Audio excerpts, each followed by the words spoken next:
savez quoi, ça fait tellement longtemps que j'avais pas bossé dessus que j'ai dû regarder la dernière vidéo pour voir vraiment les changements qu'il y a eu.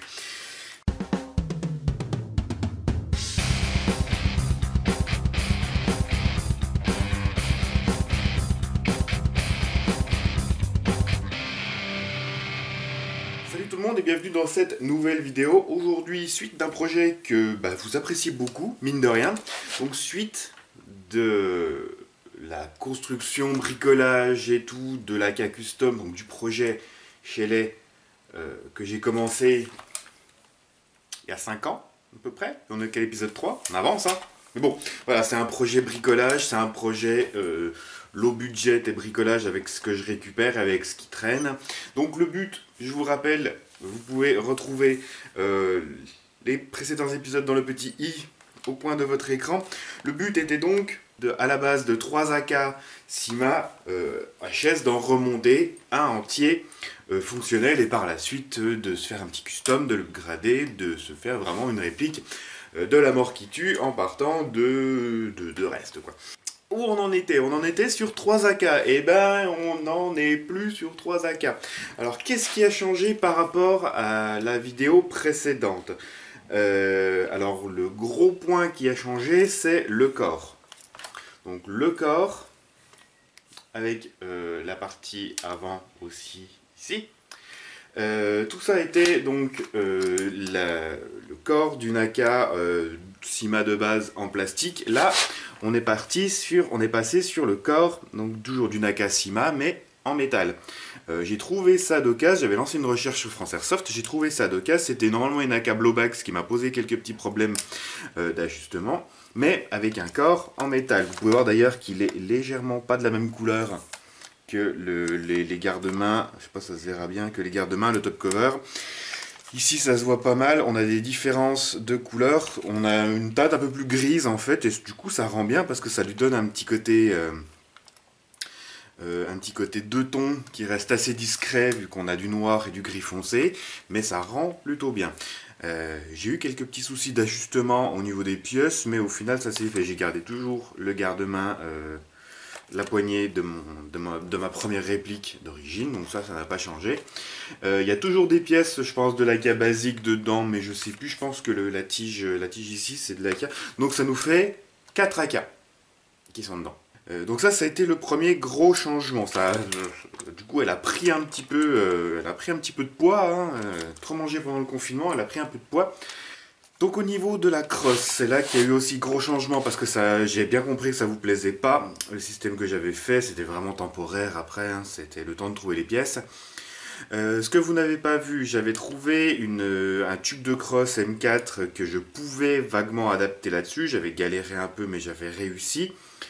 Le problème c'est que c'était l'espèce de plastique polymère dégueulasse et en fait je pouvais tordre le tube de crosse à la main si bien que je n'étais absolument pas stable, je pouvais lui faire un angle dégueulasse quand je l'épaulais, donc j'y ai démonté au final et puis j'y ai bazardé parce que ça me plaisait vraiment pas. Et tout récemment, hein, grâce à mon voisin qui avait récupéré un peu de matos d'airsoft et que j'ai pu mettre un peu les paluches dessus, j'ai trouvé la pièce qui m'intéressait, donc un morceau d'un autre AK Sima, du coup, donc on arrive à 5 AK, qui était donc l'adaptateur permettant de mettre un tube de Cross M4 sur un AK, donc vraiment juste cette partie-là, quoi. J'ai dû bricoler un peu parce que le corps de base était prévu pour mettre une crosse bois, et donc j'ai coupé les 2 barres qui permettaient de visser dans la crosse bois et j'ai limé un peu l'adaptateur en polymère ici pour qu'il rentre dedans. J'ai travaillé un petit peu à la Dremel et tout doucement pour vraiment pouvoir le rentrer en force. J'ai dû raccourcir un petit peu le métal aussi pour vraiment légèrement le rentrer en force et que ça tienne. Donc au final j'y suis arrivé, j'ai repercé le métal ici. Et pareil de l'autre côté, le plastique était déjà. J'ai percé plastique-métal ici et ici. Tout a été taraudé et j'ai collé de la vis, de la bonne vissasse là en métal. Normalement en chromé, j'ai rebombé un petit coup le tout histoire de faire ça propre. Le montage étant définitif, je n'ai absolument pas besoin de démonter la crosse pour sortir la cabox. Je n'ai absolument plus besoin de passer les câbles pour emmener la batterie dans la crosse. Donc j'ai quand même bourré un petit peu d'époxy bicomposant, histoire que ça tienne bien. J'en ai quand même pas mis beaucoup, et à mon avis, en enlevant les vis et en forçant un petit coup, ça devrait sauter. Et au pire, ça me laissera une empreinte vraiment propre pour remettre la crosse. Le tube de crosse, c'est quoi déjà? Je sais plus. Le tube de crosse, c'est du coup, j'ai pu mettre un vrai tube de crosse, c'est de la récup. Je sais plus d'où ça vient, c'est un tube de crosse de M4. La crosse a légèrement changé aussi pour la partie vraiment creuse. J'ai bazardé la crosse CTR que j'avais à l'époque parce que c'était vraiment c'était de style CTR qui était ouverte sur le dessus. Et ça allait vraiment pas avec une crosse sans la rainure pour éviter qu'elle se barre. Donc ça, je l'ai bazardé. C'est la crosse ici d'un pompe Secutor qu'on m'a filé parce qu'il est HS, donc je bricole un peu dessus. J'ai récupéré la crosse. Tac.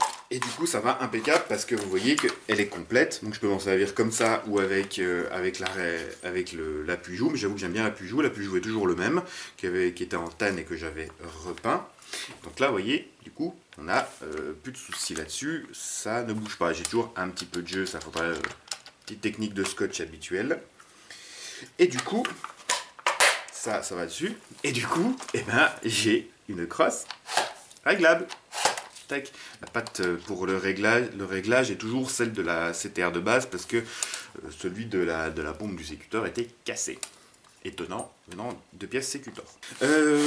Changement qu'il y a eu aussi, j'ai reviré le cache-flamme de Scar pour mettre le silencieux, parce que du coup je l'ai mis sur une autre réplique, et j'avoue que ça faisait déjà un petit peu canne à pêche avec le silencieux, donc pour le moment. J'ai trouvé celui-là, pareil, je crois qu'on m'en avait filé un à la base, et je l'ai échangé avec un autre, et j'aime bien le look, je sais pas du tout ce que c'est comme modèle, mais j'aime bien le look un petit peu agressif de celui-là, je trouve qu'il rend plutôt bien. Donc au niveau des changements qu'il y a eu, on est à peu près tout. Je suis repassé sur des chargeurs AK Sima, parce que j'ai eu des problèmes avec les King Arms, parce que je les avais modifiés pour aller sur la GG, donc au final ça allait pas bien. Et du coup les Sima là, impeccables. Et je pense qu'un jour je passerai sur les chargeurs ATM/D-Day, typés un petit peu Magpul, qui sont en 30 et 120 coups, qui sont trouvables sur cet entrepôt, mais pour le moment, ce n'est pas au programme. Qu'est-ce qui va être à faire ensuite? Il va falloir que je remette le rail ici, parce que je l'ai enlevé, je pensais essayer de voir pour mettre un boîtier NPEC, et celui que j'ai n'allait pas sur les rails d'origine, mais ça c'est encore à bricoler, parce que clairement je pense que je vais modifier un petit peu ici, percer un peu à l'avant, passer le câble ici, le faire ressortir là et mettre un petit boîtier PEC pour mettre la batterie ici, parce que clairement sous le top cover c'est le bordel et ça me plaît pas du tout en fait. C'est chiant. J'ai encore un peu de bricolage à faire parce que j'ai dû complètement adapter le système de levier d'armement ici parce que c'était une version blowback. Donc là, ça tient un peu par l'opération du Saint-Esprit. J'ai remis un ressort, mais ça, vous voyez que ça fait chier, ça coince et ça wobble un peu. Donc je pense que je remettrai vraiment quelque chose histoire que ça tienne bien, mais que je puisse quand même le manipuler pour atteindre le hop-up. Alors je sais pas si je le laisse en gris ou si je le mets en noir. L'un ou l'autre m'est égal. Dites-moi ce que vous préférez, vous, dans les commentaires. Il reste à faire pour mettre une optique. À la base, je pensais mettre un red dot ici. Il s'avère qu'ici, c'est loin. Quand on est avec la crosse, on est quand même vachement loin. Je ne mettrai pas de top cover avec un rail parce que le problème qu'on a c'est de l'airsoft. Hein. Le top cover il a du jeu, ça bouge un peu, c'est vraiment pas ouf. Faut vraiment des pièces, faut vraiment du matos RS pour que ce soit très bien ajusté et que ça ne bouge pas. Donc je ne mettrai pas de top cover avec un rail. Par contre j'ai vu qu'il existait une pièce qui est trouvable sur Wish ou sur AliExpress, qu'il existait une pièce qui remplace la mire avant par un rail. Donc un rail qui peut arriver à peu près jusque là. donc qui rapproche quand même de l'optique de quasiment 10-12 cm. Ça pourrait être une bonne alternative. Il restera à bricoler un attache-sangle aussi. Donc l'attache-sangle, clairement, je ne vais pas faire reposer toute la sangle sur celui-là parce que j'ai peur que ça pète. Et j'ai pas envie de faire tout reposer ici non plus. Parce que ça reste quand même du plastique, du polymère. Je sais pas. Donc je pense que je vais remettre un truc complètement traversant ici et lier les deux.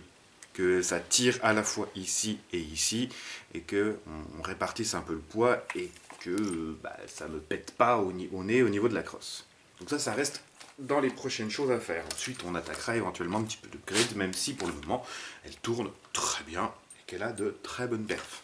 Voilà, tac, petite vue d'ensemble de la réplique. Donc elle a plutôt bien évolué, elle a une bonne gueule, elle fait un poids un petit peu costaud. Mais c'est sympa. Donc le projet a bien évolué, comme vous pouvez voir, j'en suis assez content. Voilà, comme toujours, si le projet vous plaît, si vous avez des idées, des conseils, si vous voulez me dire ce que vous en pensez, n'hésitez pas à le faire dans l'espace commentaire de la vidéo, je serai toujours très content de vous lire. Sur ce, je vous dis merci d'avoir regardé, n'hésitez pas comme toujours à liker, à partager la vidéo, à commenter, à vous abonner à ma chaîne si ce n'est pas déjà fait. Sur ce, je vous dis salut, airsoftez bien, et à la prochaine!